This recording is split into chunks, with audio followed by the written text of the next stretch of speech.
Hello friends, मैं sir doctor Salman Naseer. एक case हमारे यहाँ आईसीयू में मौजूद है जो आप लोगों को बताना मैं बहुत ज़रूरी समझता हूँ कि जिसको हम बहुत ही सिंपल चीज़ समझ लेते हैं, यानी कि अल्कोहल या शराब। उसकी वजह से क्या हो सकता है। पेशेंट हमारे पास है लीवर इंसेफेलोपैथी। इसके काउजेज सिम्टम्स, इसमें क्या डायग्नोसिस किया जाता है और इसके ट्रीटमेंट में क्या प्लान किया जाता है, ये सब डिस्कशन करेंगे दोस्तों हम, ताकि आईसीयू में होने वाले इस पेशेंट के बारे में आप लोग अच्छे से समझ सकें।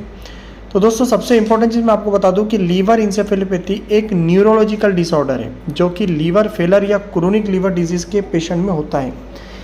जब लीवर अपनी नॉर्मल डिटॉक्सिफिकेशन नहीं कर पाता है तो टॉक्सिक सब्सटेंस जैसे कि अमोनिया ब्लड स्ट्रीम में बढ़ जाते हैं और ब्रेन को अफेक्ट करते हैं, जिससे न्यूरोलॉजिकल सिम्टम्स डेवलप होते हैं। और ये हमारे जो पेशेंट है, बिल्कुल इनके अंदर ये सब सिम्टम्स मौजूद है।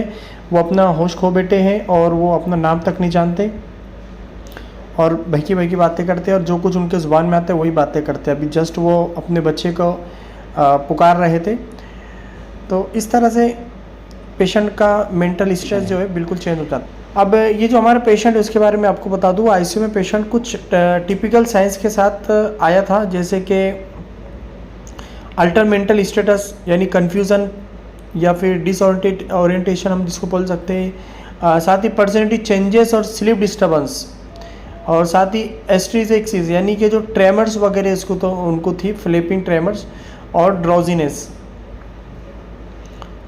और ऐसा हो सकता है कि ऐसे पेशेंट को सीजर्स वगैरह के भी चांसेस हो सकते हैं। अब ये जो लीवर इंसेफेलोपैथी है दोस्तों, ये किस वजह से हो जाता है? तो कॉमन प्रेसिपिटेटिंग फैक्टर्स जो आईसीयू में लीवर इंसेफेलोपैथी को ट्राइगर्स कर सकते हैं, उसमें दोस्तों गैस्ट्रोइंटेस्टाइनल ब्लीडिंग या फिर किसी तरह का इन्फेक्शन या सेप्सिस, इलेक्ट्रोलाइट इम्बैलेंस, साथ ही कॉन्स्टिपेशन, यूज़ ऑफ सेडेटिव्स या फिर डायूरेटिक्स दवाइयाँ या फिर रिनल फेलर, ये उसके कुछ काउजेज हो सकते हैं। दोस्तों, डायग्नोसिस में मेनली क्लिनिकली होता है सबसे इम्पोर्टेंट, लेकिन सपोर्ट इन्वेस्टिगेशन बहुत ज़रूरी है। ब्लड अमोनिया लेवल, इसके अलावा liver function test, electrolyte, ABG analysis, CT MRI यानी सीटी स्कैन एमआरआई दोनों के ज़रिए से किसी एक के ज़रिए